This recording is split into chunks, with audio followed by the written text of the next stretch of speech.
Major breaking news now. Detectives from the Los Angeles Police Department Robbery Homicide Division have arrested singer David Burke for the murder of Celeste Rivas. Burke is being held without bail. The case will be presented to the DA's office on Monday for filing consideration. You may remember, and we've been reporting, Rivas's body was found in the trunk of David's car in September of last year. She was only 14 years old. Traces of not only meth, but MDMA in her system. What was done to this little girl before she was killed with a, quote, sharp object? This, as David Anthony Burke, a.k.a. D4VD, the famous musician, whines behind bars. Really? Yes, really. On the night of April 23, 2025, a rideshare car pulled up to a home in Lake Elsinore, California, and a 14-year-old girl climbed in. She was wearing Hello Kitty slippers. She had thick, dark curls and a soft smile that her neighbors would later describe from memory when they stood outside her family's home, building a memorial out of flowers and photographs. She sent text messages during the drive. She was excited, or at least she appeared to be. The car dropped her at a house in the Hollywood Hills at 10:10 in the evening. She was never seen alive again. Her name was Celeste Abigail Rivas Hernandez. She was born on September 7, 2010. Her body was found on September 8, 2025, one day after she would have turned 15. The man who sent that rideshare car is 21-year-old David Anthony Burke, known professionally as D4VD, a singer and songwriter whose music had made him one of the fastest rising names in his generation of artists. Millions of streams, brand endorsements, a debut studio album scheduled to release on April 25, 2025. 2 days after prosecutors believe Celeste died inside his Hollywood Hills rental home. He has been charged with first-degree murder, lewd and lascivious acts upon a child under 14, and mutilation of human remains. He has entered a not guilty plea. His defense attorney has stated publicly that the evidence will show David Burke did not murder Celeste Rivas Hernandez and was not the cause of her death. He is presumed innocent until proven guilty in a court of law. But the court filing that Los Angeles prosecutors submitted in April of 2026 tells a story that begins not in April of 2025. It begins in January of 2022. When Celeste Rivas Hernandez was 11 years old. That is where this case starts. Not with a crime scene, not with a missing persons report, with a child. And a man who, according to prosecutors, had already found her. Celeste was reportedly a member of David Burke's official server on the messaging platform Discord as early as 2022. Other users in that server referred to her as his girlfriend. She was 11. He was 17. And according to investigators, that was the beginning of a relationship that would last 3 years, cross multiple state lines, and end in a Hollywood Hills garage with a chainsaw and an inflatable pool ordered from Amazon under a fake name. But we are not there yet, because to understand what prosecutors say happened on April 23, 2025, you have to understand everything that was built in the years before it, everything that Celeste was told, everything she believed, and the moment she decided she had had enough. According to the court filing, David Burke allegedly began a sexual relationship with Celeste in November of 2023. She was 13. He was 18. What followed, prosecutors allege, was not a brief encounter. It was a sustained, escalating relationship that Celeste's own family did not fully understand was happening. Throughout 2024, Celeste spent significant time with Burke, weekend trips to his Hollywood Hills home, a visit to Las Vegas, international travel to London, a trip to Texas to meet members of his family. She was photographed backstage at one of his Los Angeles concerts in June of 2024.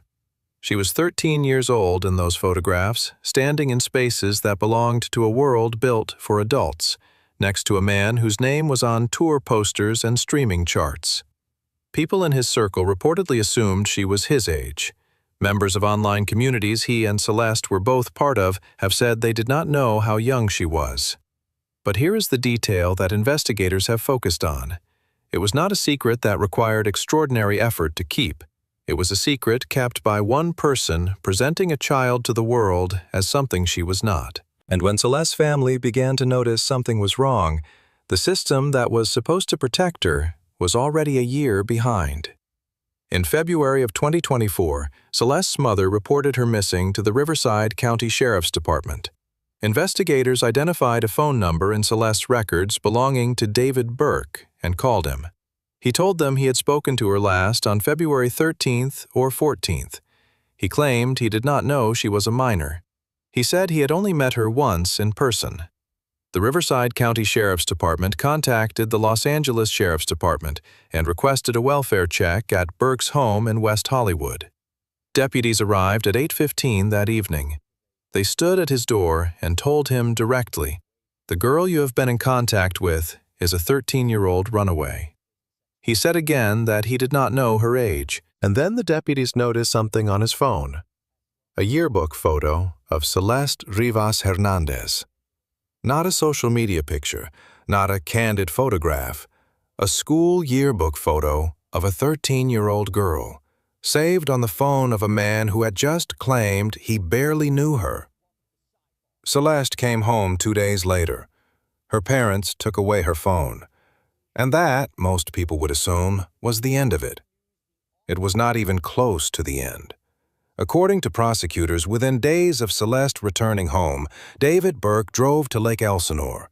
He found a junior high school student in Celeste's class, and he paid that student $1,000 in cash to hand-deliver a phone he had purchased so that he and Celeste could continue communicating without her parents ever knowing. Law enforcement had been to his door. They had told him her age to his face, and his response was to find a 12 or 13-year-old classmate of hers and pay them to become the bridge back to her. That decision, and what it reveals about the level of intent behind it, is something that Los Angeles prosecutors intend to place in front of a jury. Because what happened on April 23, 2025, did not begin that night. It began with a yearbook photo on a phone, a large payment to a teenager, and a man who had been warned to stop, and chose, deliberately, not to. What Celeste was told during those months, what she believed about her future, about what this relationship meant, is documented in her own words. Words investigators later recovered from messages linked to David Burke's iCloud account. And those messages tell the story of a teenager who felt singled out, then manipulated, and eventually cast aside. By March of 2025, she was writing, "All we do is spend time together. I want more than that for myself." She was 14 years old when she wrote that. She had known him since she was 11, and she was beginning to realize that the future she had been led to believe in might never exist. What she did next, prosecutors say, changed everything. On the night of April 22, 2025, Celeste Rivas Hernandez and David Burke argued over text. It was long, detailed, and according to investigators, it marked a turning point. Celeste was no longer staying silent. The messages show a teenager who felt misled and who was now confronting him about it. She believed she had been promised something real, and she was demanding answers. Then came a threat. According to court filings, Celeste told Burke she was going to expose their relationship, that she would reveal what had happened between them, that she intended to bring everything into the open, no matter the consequences. His debut studio album was set to release in 3 days. According to Los Angeles County District Attorney Nathan Hochman, that threat forms the basis of the murder charge. Prosecutors allege that Burke acted to prevent Celeste from speaking publicly, that she had knowledge of actions he did not want revealed, and that, faced with that risk, he made a decision. That is the motive they intend to prove. And the timeline they've constructed is precise. At 8:40 p.m. on April 23rd, Burke arranged a ride to Celeste's home in Lake Elsinore. She got in. They exchanged messages during the drive. The car arrived at his Hollywood Hills rental at 10:10 p.m.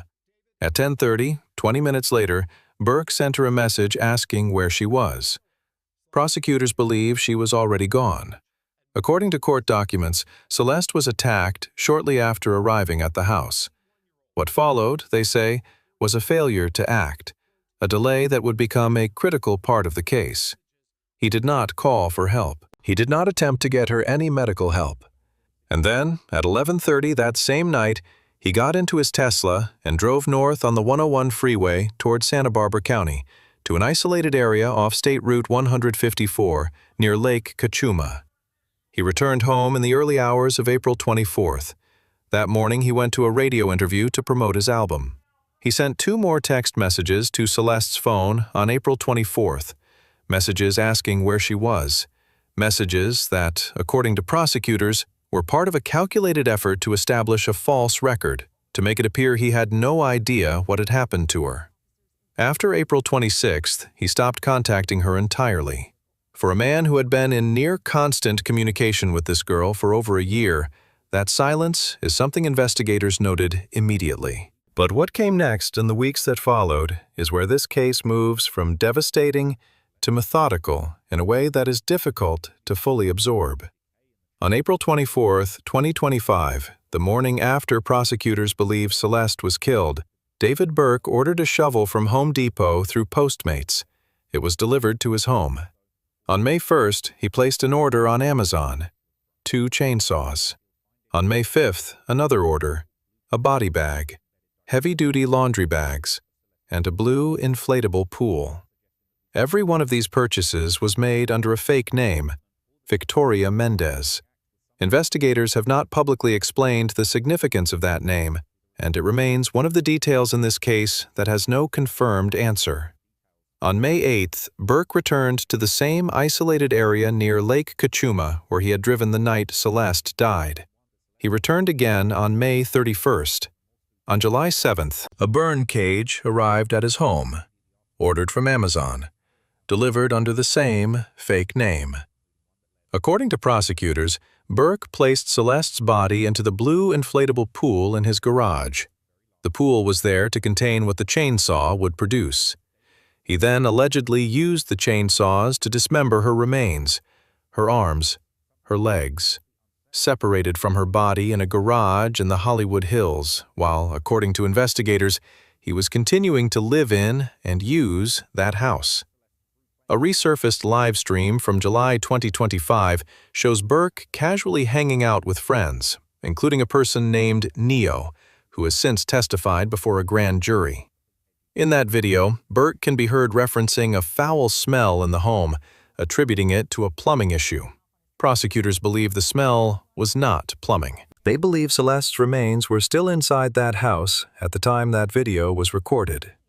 The forensic evidence recovered from that garage is what connects every purchase to what prosecutors allege happened inside it. When LAPD executed a search warrant at the property, they found biological material that tested positive for blood. That blood matched Celeste's genetic profile.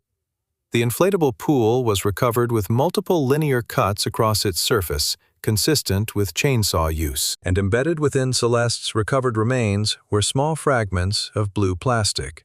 Those fragments were analyzed by the LAPD Forensic Science Division and physically matched to the blue inflatable pool Burke had ordered from Amazon under the name Victoria Mendez. The pool he used to hide what he was doing became the evidence that documented it. And then there were her fingers. According to the court filing, David Burke amputated 2 fingers from Celeste's left hand, her ring finger and her pinky finger. The reason prosecutors give is specific. Her ring finger had a tattoo on it, a tattoo of his name.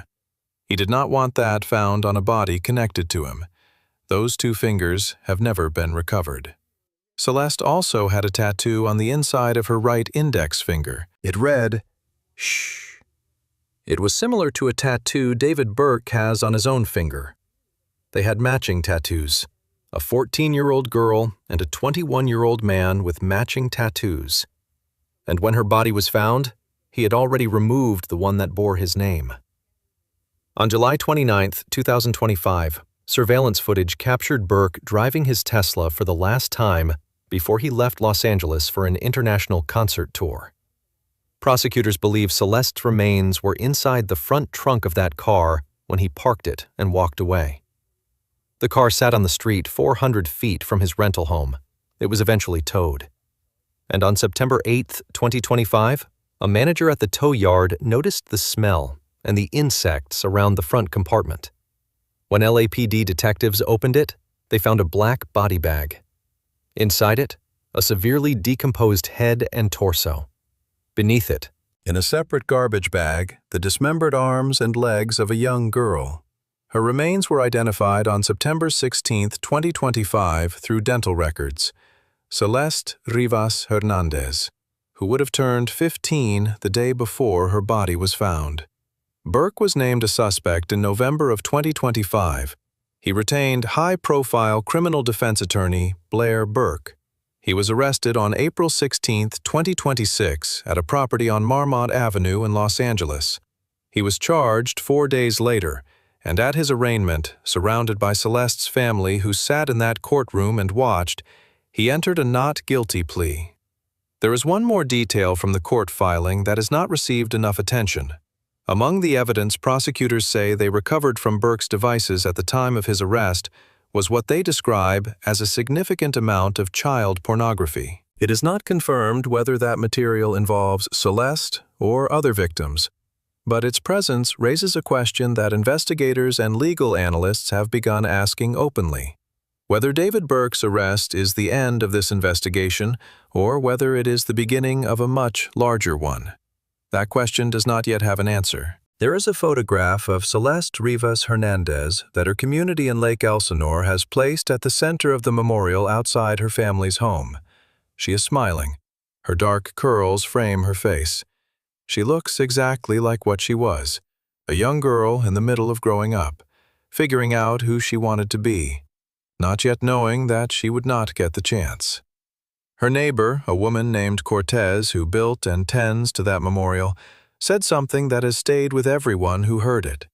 She said she does not want Celeste remembered as a rebellious kid or a runaway.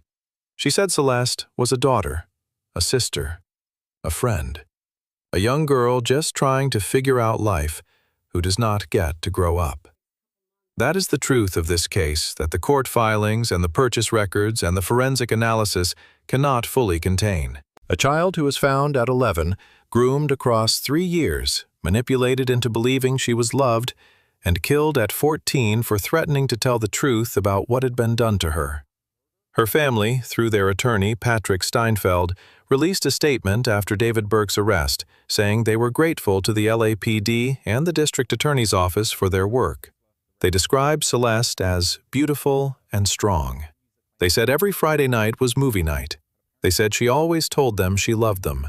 And then, as the court filings began releasing detail after detail about what prosecutors say happened in that garage, the family made a decision. They withdrew from public comment entirely. Their attorney stated that in light of the gruesome details emerging almost daily, the family has decided not to make any statements now or in the future. That decision deserves to be respected and also understood. Because what this family is being asked to absorb in real time, in public, is not just the loss of their daughter. It is a detailed forensic account of what allegedly happened to her body after she was gone. No family should have to read that in a news article. No family should have to learn those details the way the public does, through court filings and media coverage and resurfaced video clips. Celeste's family used the system. Her mother reported her missing in February of 2024, again in April of 2024. Investigators called Burke. Deputies went to his door.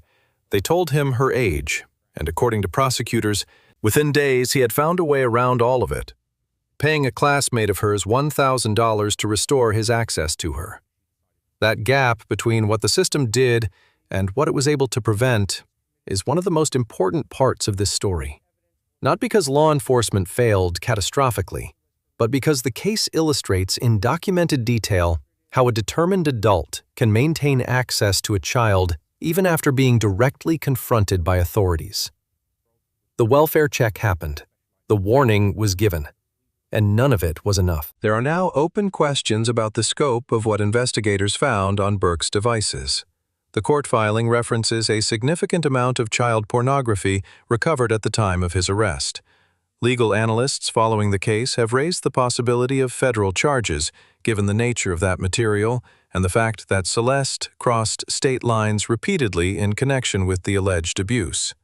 No federal charges have been announced as of this recording, but the investigation, by all indications, is broader than a single murder case in Los Angeles. The preliminary hearing is scheduled for May 26, 2026.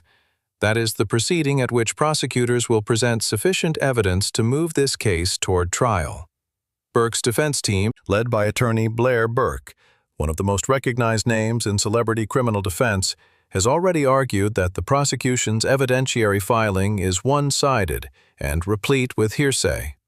They have stated their belief that an open hearing will give the evidence a chance to be properly examined and challenged.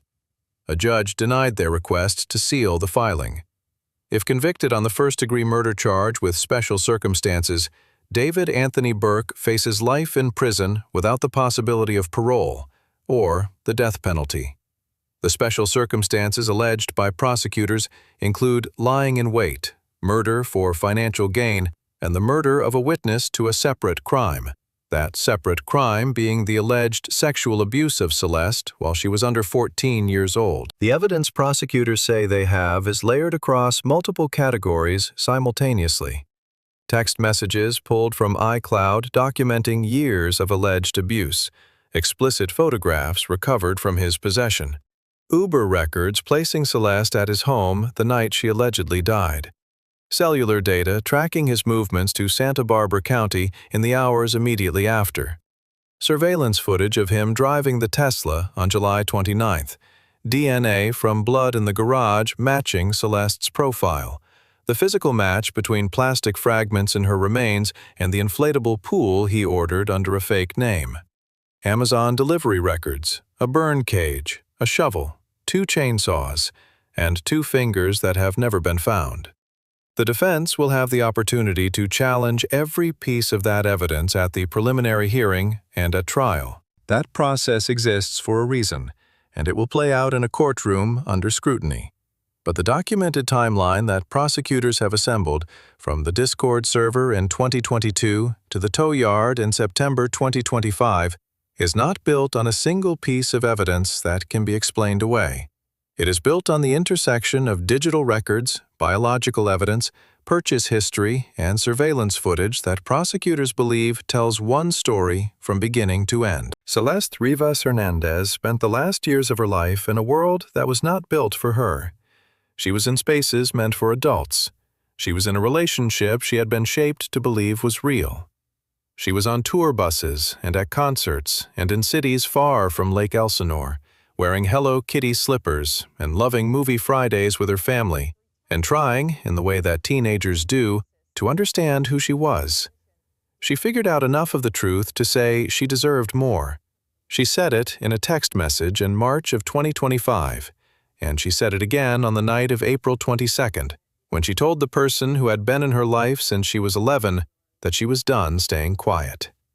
She was 14 years old. She had every right to say it, and she deserved to live long enough to see what came next for her. If this case matters to you, and it should, the preliminary hearing on May 26, 2026 is the next significant development.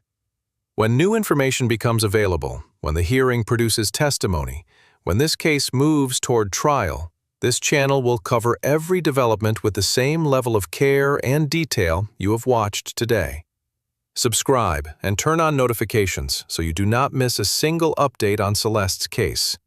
This content is for informational purposes only. No individuals are being accused. All information is based on publicly available reports, official court documents, and confirmed law enforcement statements. David Anthony Burke has entered a not guilty plea and is presumed innocent until proven guilty in a court of law.